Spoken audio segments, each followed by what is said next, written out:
Kamusta ka na? Hindi na kita natatawagan.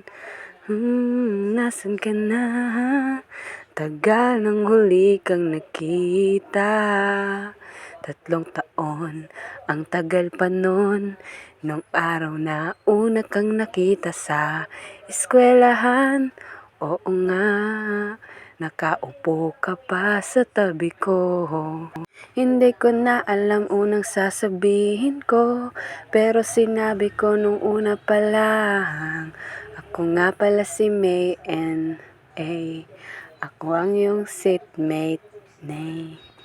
Gusto kitang laging makatabi, umiiwas na nga ako, pero di ko maiwasan dahil nga matagal na kitang pinagmasdan. Eto na naman ang puso ko, tumitibok lang para sa'yo. Ang tagal kong tinago to, pero ngayon ko lang sasabihin.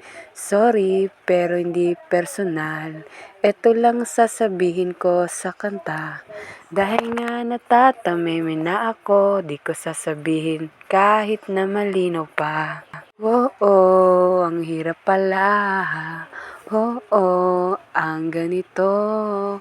Ang pagiging torpe na babaeng para sa'yo.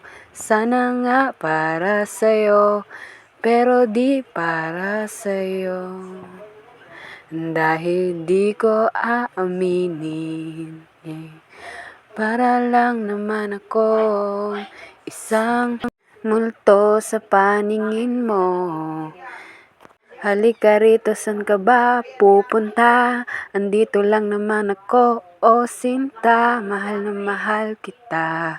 Ngunit hindi ko sasabihin, kahit na matagal pa yan, kahit na sobra pa, dahil nga pinagkait ko lang kay Bathala.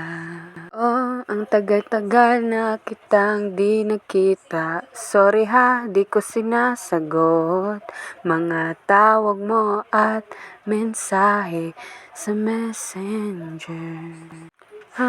Oo nga, ang tagal na pala nung una kang nakita.